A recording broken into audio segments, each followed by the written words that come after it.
aquí hay fijación. Lo que pasa con la molécula fosfogliceraldehído es que recibe electrones. Recibe electrones. ¿De dónde vienen los electrones, muchachos? Es la primera pregunta que me deben de resolver. ¿De dónde vienen estos electrones que recibe la fosfogliceraldehído? Recuerden algo, que cuando esos electrones llegan acá a reducir esta molécula, ellos también van a reducir su nivel energético y siguen reduciendo su nivel energético. En esto, para producir la glucosa debe de dar 6 vueltas para poderla producir. Entonces, vamos al origen de estas moléculas que están acá. Recordemos que aquí es un movimiento pasivo. En este asterisco que les puse aquí se da un movimiento pasivo, se fija el dióxido de carbono o se une, produce NAD, adenosín de nucleótido. Se rompen los electrones. En este lazo, la transferencia de electrones que están aquí se rompen. Si se rompen, entonces es cuando se agrega el H2. El H2 no quiere decir que se reduce. Entonces, por eso ser un movimiento pasivo de ruptura de electrones y de moléculas, empieza a reducirse todo el proceso y bajan los electrones de un nivel alto a un nivel bajo.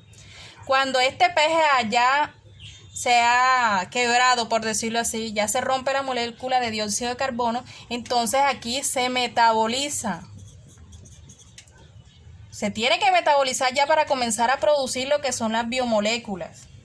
Pero una vez que se reducen, libera el grupo fosfato que viene de aquí. Este grupo fosfato se suelta, dice, ya yo no quiero estar más contigo, se libera.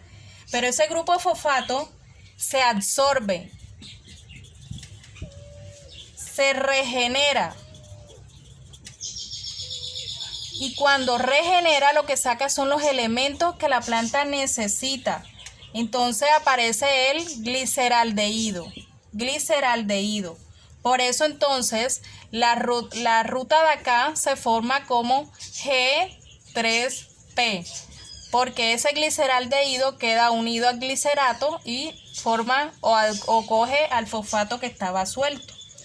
En este punto de aquí los electrones entonces ya empiezan a oxidar, sigue oxidando y cuando llega aquí a la glucosa o la formación de G3P lo que hace es sintetizar moléculas complejas. Aquí venimos entonces de complejo a simple.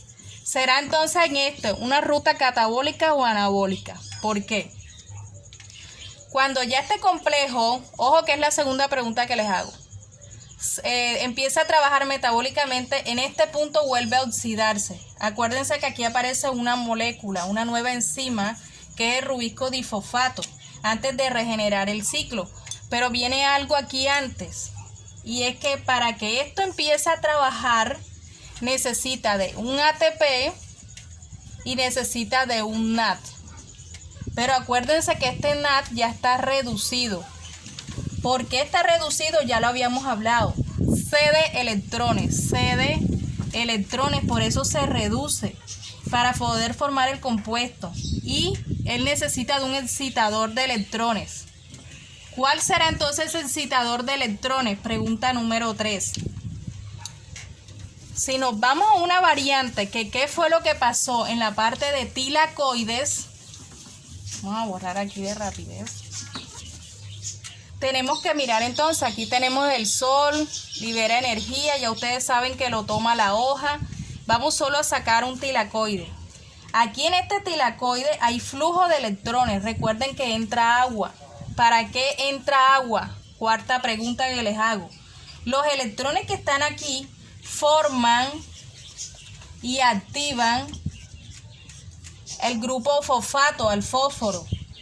Si el tilacoide almacena energía para la fotosíntesis, entonces aquí se da la pigmentación de la planta.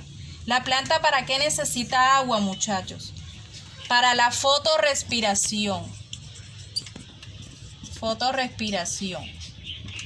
Esa fotorrespiración, ¿dónde se da? Se da en los estomas, recordemos eso.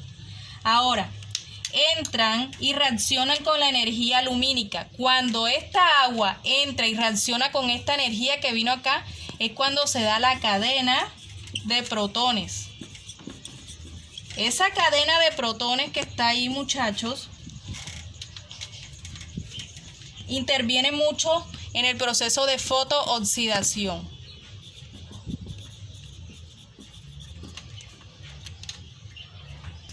Bueno, recordemos que entonces aquí entra el dióxido de carbono. Cuando el dióxido de carbono se fija, se forma entonces la molécula fosfogliceraldehído, 3-fosfogliceraldehído. Pero ¿qué es lo que sucede antes para reducir a esto que está aquí y formar el PGAL? Es muy sencillo, muchachos. Nos vamos a lo que se llama complejo antena. ¿En qué consiste el complejo antena?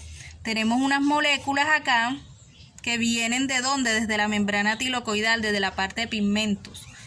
Y este complejo antena, los electrones van a pasar de aquí a aquí, de aquí a aquí, de aquí a aquí, de aquí a acá. De un bajo nivel a un alto nivel. Y es lo que va a formar el citocromo. Recordemos que yo les mencioné con anterioridad qué es el citocromo. Pero hay una pregunta que les quiero hacer antes, es la quinta. La fijación y síntesis de compuestos orgánicos, ¿en qué parte del cloroplasto se da y en qué fase se presenta? Ojo con eso. Volvemos entonces acá. Aquí ya tenemos los tilacoides, ya sabemos que aquí va a entrar agua y va a salir oxígeno. Ya sabemos lo que ocurre en los tilacoides. Pero ¿qué pasa? Que aquí hay un proceso que se llama fotooxidación y fotorreducción o fotoexcitación. Estos dos procesos que ocurren acá, recuerden, fotoexcitación y fotooxidación, lo que va a hacer es que fija el dióxido de carbono que viene desde acá. Cuando hablamos entonces de transferencia de agua, de esta transferencia de agua que se da aquí y de este dióxido de carbono, la transferencia de ese dióxido de carbono en todo este proceso que está acá, lo que hacemos es que queremos convertir a ambos en azúcares. Para eso lo utiliza la planta, para convertirlos en azúcares. Entonces, para que ellos se puedan fijar necesitan de fotooxidación y fotoexcitación. Tanto la fotooxidación como la fotoexcitación se dan en la membrana tilocoidal. Recordemos esto. Este es el cloroplasto con los tilacoides y tenemos aquí las estructuras, membrana tilocoidal. ¿Qué utilizan? ¿Qué coenzimas o qué intermediarios? Utilizan ATP, que es el que va a estar aquí, y utilizan NAD. Como este NAD viene muy complejo, los hidrógenos que están aquí, el rompimiento de enlace, lo que va a hacer es liberar los electrones de hidrógeno. Y ellos entonces, como hay rompimiento, se le van a adherir acá. Lo que hace que se reduzca el NAD y por ende oxida al PGA. Esta fotooxidación que ustedes observan allí, lo que va a hacer es que la longitud de onda energética, estamos hablando entonces de fotones, porque hay transferencia de electrones. La longitud de onda logra que la clorofila A, que estaba ahí, inicie un proceso que se llama fotosistema 1 y fotosistema 2. Ya se los había mencionado antes. ¿Y cuál es el intermediario que ellos utilizan? Ambos utilizan el citocromo, el complejo citocromo. Pero ustedes dirán, pero usted está habla y habla de un citocromo.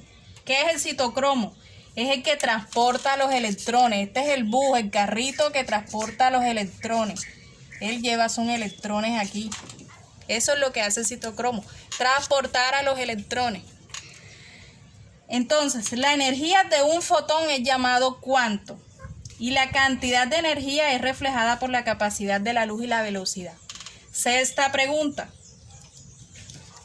El hidrógeno necesario para formar glucosa durante la fotosíntesis, ¿quién lo transporta y en qué fase? Siguiente pregunta. La síntesis de glucosa, hablamos de producción de glucosa, en la fase oscura requiere de la síntesis precisa de qué enzima. Me mandan esas preguntas igual que las que están en Classroom al correo habitual. ¿Qué día? El 29 de octubre. Feliz tarde.